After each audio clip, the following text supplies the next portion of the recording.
तो भाई सीजन 2 के फर्स्ट चैप्टर की स्टार्टिंग होती है और वहाँ पर हमारा एमसी कहता है वह हीरो जिसने 1000 साल पहले हमारे इस वर्ल्ड को बचाया था उसका नाम था मानाकाई ईसाई और मैं हूँ उसका descendant. Next hero Freron Starlight. मैंने सिस्टम की भविष्यवाणी को फॉलो किया एक नए हिडन रूट को ओपन करने के लिए और उसी वजह से मैं अपने लोगों की मृत्यु का कारण भी बना। जहाँ पर सिस्टम विंडो में बताया जा रहा होता है उसने चुना होता है फॉल्स विलन का पाथ।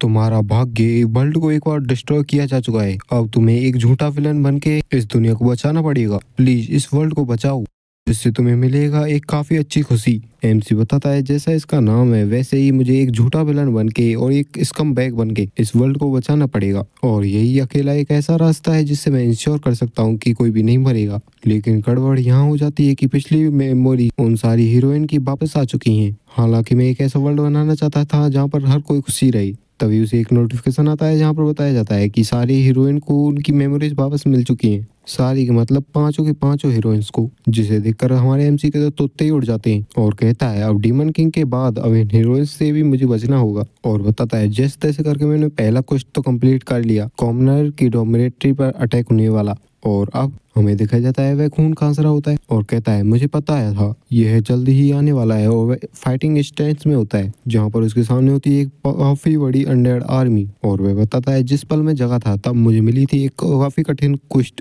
ये सिस्टम इतना निर्दयी क्यों है? तभी एक अनडेड हमारे एमसी के ऊपर हमला करने के लिए आगे बढ़ता है लेकिन हमारा एमसी उसे डॉज कर लेता है आसानी से और हमारा एमसी उन पर एक एक अटैक के साथ उन्हें डिस्ट्रॉय करता हुआ जा रहा होता है और कहता है आ जाओ सालो मैं कभी हार नहीं मानूंगा। फिर हमें दिखाया जाता है कुछ समय पहले का सीन जहाँ पर हमारे एमसी के पीछे उस साइंटिस्ट चिल्ला रही होती है कि अब तुम कहाँ जा रहे हो, अपने काम को तो पूरा करो। हमारा एमसी भी फुल चिल में कहता है कि मुझे इससे फर्क नहीं पड़ता, तुमने तो पता ही है और वैसे भी अगर तुम मुझे ऐसे ही घूरती रहोगी तो मैं भी फ्रस्ट्रेटेड हो जाऊंगा और काम करने के लायक नहीं रहूंगा। वहाँ पर साइंटिस्ट काफी ज्यादा गुस्सा हो जाती है और वह कहती है फिर से इसे बेहूदे जोक। तुम्हें यह नहीं भूलना चाहिए कि तुम अब भी डिसिप्लिनरी पनिशमेंट के अंडर आते हो और तुम्हें यह सजा दी गई है तो इसे पूरा तो करो। हमारा एमसीयू से कुछ भाव नहीं देता और कहता है हाँ हाँ और अपने मन में सोच रहा होता है कॉमनर डोमिनेटरी इंसिडेंट के हो जाने के बाद एक मास्टरमाइंड के तौर पर एक पनिशमेंट से तुम्हें वैसे बच गया, लेकिन क्योंकि ये एक काफी लार्ज स्केल वाला इंसिडेंट था तो रूमर्स तो चारों ओर फैल ही गई थी।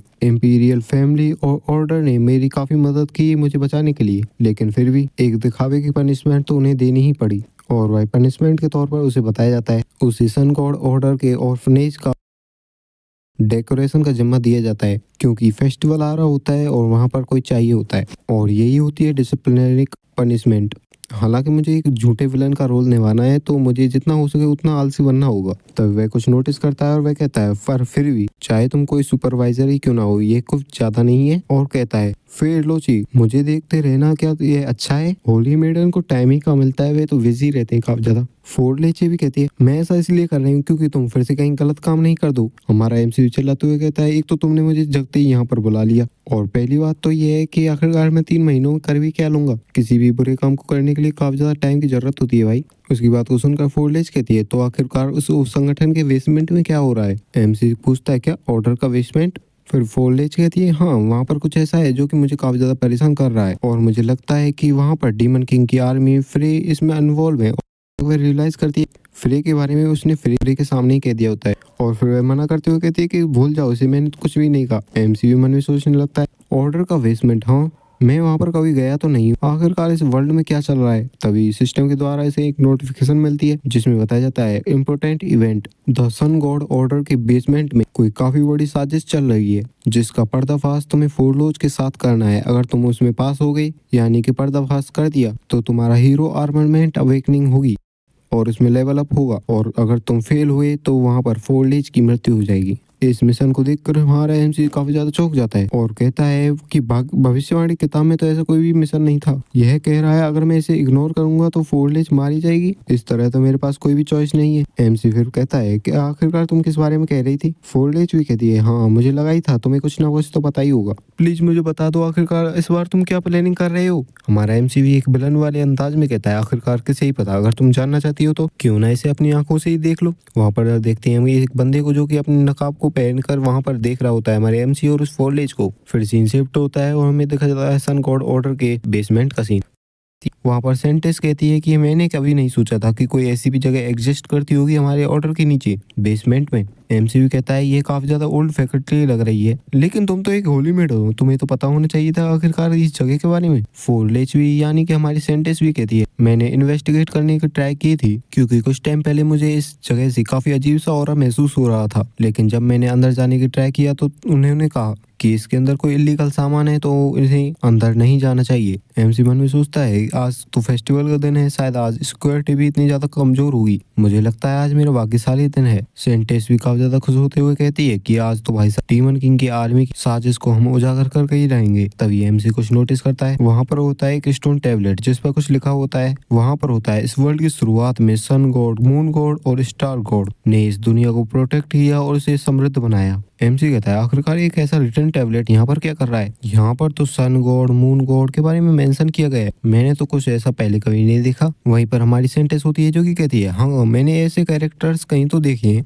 वहाँ पर फोरलिच कहती है इस स्टोन टैबलेट पर जैसे लिखे हुए अक्षर हैं, ऐसे अक्षर तो मैंने वेस्टर्न कॉन्टिनेंट में भी पढ़े हैं, मैंने उन्हें समझने की भी काफी ज्यादा कोशिश की थी, लेकिन बीच में ही हार मान लिया। एमसी भी मन में सोचने लगता है वेस्टर्न कॉन्टिनेंट में, हाँ वहाँ पर मुझे शायद कोई इन्फॉर्मेशन मिल सकती है। तभी सिंथेस कहती है यहाँ पर तो एक डोर है, क्या कॉरिडोर यहाँ पर एंड हो जाता है? एमसी उस डोर को देखते हुए कहता है यहाँ पर तो काफी सारे बैरियर्स लगे हुए हैं, यह तो काफी ज्यादा कठिनाई भरा है, इसे खोलने के लिए कम से कम 10 मेजेस को साथ मिलकर काम करना होगा। लेकिन भाई हमारी सेंटेंस तैयार हो जाती है इसे तोड़ने के लिए और एक मुक्के में उस डोर के टुकड़े टुकड़े कर देती है। हमारा एमसी भाई देखता ही रह जाता है। उस दरवाजे को तोड़ने के बाद सेंटेंस पूछती है आखिरकार तुम क्या कह रहे थे? एमसी कहता है कौन कह रहा था? कुछ नहीं कह रहा था, कोई नहीं कह रहा था। फिर हम देखते हैं अंदर का सीन जहाँ पर भाई साहब काफी खुला जगह होती है। एमसी कहता है पहले वाले कॉरिडोर के मुकाबले ये वाला कॉरिडोर तो काफी ज्यादा खुला खुला सा है। सेंटेंस भी कहती है हाँ ये तो मेरी सोच से भी काफी ज्यादा बड़ा है। फिर वह किसी चीज को नोटिस करती है और कहती है वहां पर देखो, वहां पर होते हैं काफी सारे डेड सोल्जर्स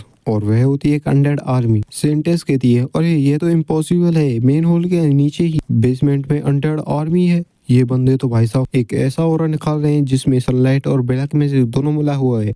ये तो पैलेडिन अनडेड्स हैं जो कि पैलेडिन के कॉप से बने हुए हैं। लेकिन आखिरकार क्या कारण हो सकता है जिस वजह से इन्हें इतनी ज्यादा क्वांटिटी में बनाया गया है? सेंटेंस कहती है फ्री ऊपर देखो, ऊपर होता है भाई साहब काफी बड़ा मैजिक सर्कल। सेंटेंस कहती है आखिरकार ये हमारे ऊपर क्यों है? एमसी सोचता है भाई साहब यहाँ पर क्या हो रहा है, यहाँ पर तो एक सेक्रीफाइसल मैजिक सर्कल है। सेंटेंस भी कहती है अरे नहीं ये तो कॉमनेट डोमेट्री से भी बड़ा वाला सर्कल है। एमसी सोचने लगता है और वह कहता है यहाँ पर तो काफी सारे अनडेड्स हैं और ये काफी बड़ा सेक्रीफाइस सर्कल है और यह भी पूरी ऊपर। तभी उसे सारी बात समझ में आ जाती है आखिर क्या हो रहा है यहाँ पर। तभी वह विलन वाली काफी इविल सी हंसते हुए कहता है तो क्या तुम्हें अब अपने सवालों का जवाब मिल गया? सेंटेंस भी उस हमारे फ्रे के ऐसे बदले हुए रूप को देखकर चौंक जाती है और कहती है फ्रे भी कहता है तुम यहाँ तक मुझे फॉलो करती हुई आई, अब तो तुम पूरी तरीके से एकदम डिफेंसलेस हो। सेंटेंस भी पूरी तरीके से डर जाती है और वह कहती है आखिरकार तुम क्या प्लान बना रहे हो? अगर तुमने मेरे साथ कुछ भी करने की कोशिश की तो मैं सन गॉड की प्रोटेक्शन शील्ड का यूज करूंगी। फ्रे भी कहता है सन गॉड की प्रोटेक्शन शील्ड का यूज सिर्फ दिन में एक बार किया जा सकता है और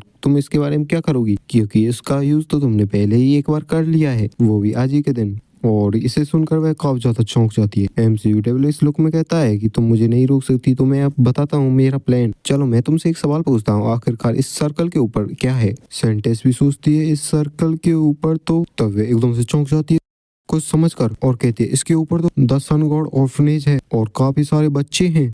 और भाई हमारा फ्रेवी एक पूरे विलन के रूप में कहता है जब फेस्टिवल पीक पर होगा तो मैं इसे एक्टिवेट करूंगा और इसके ऊपर जो भी ह्यूमंस होंगे वे डीमन किंग के ऑफरिंग्स बन जाएंगे। सेंटेंस भी उसके इस इविल प्लान को सुनकर काफी ज्यादा चौंक जाती है और कहती है तुम मॉन्स्टर, मैं तुम्हें ऐसा नहीं करने दूंगी। हमारा एमसी पीछे से चला रहा होता है और कहता है तुम्हें जल्दी करनी चाहिए। और भाई साहब सेंटेंस भी वहां से भाग रही होती है। फ्री भी पीछे से चिल्लाता है और कहता है अगर कोई भी वहां पर बचा तो वह डीमन किंग का शिकार बन जाएगा और अभी भी हंस रहा होता है। लेकिन जैसे ही सेंटेंस वहां से निकलती है वह फिर से नॉर्मल हो जाता है और कहता है अगर यह वह है तो वह वहां पर किसी को नहीं टिकने देगी, सभी को एस्केप करा ही देगी। तो चलो अब अपनी फाइट को कंटिन्यू करते हैं और यही रास्ता है जिससे मैं एक विलन बनते हुए सभी को बचा सकता हूँ। वहां पर एक अंडेड ने अपने तीर को लोड कर लिया होता है और तान दिया होता है हमारे एमसी को। तभी कई सारे तीरों की बौछार हो जाती है हमारे एमसी को ऊपर और हमारा एमसी काफी सारे स्लाइसेस के साथ उन तीरों को बीच से काट देता है और कहता है काफी लंबा टाइम हो गया जब से मैंने एक हीरो की तरफ फाइट की हो। और इसी के साथ चैप्टर एंड होता है। नेक्स्ट चैप्टर आ जाएगा कल।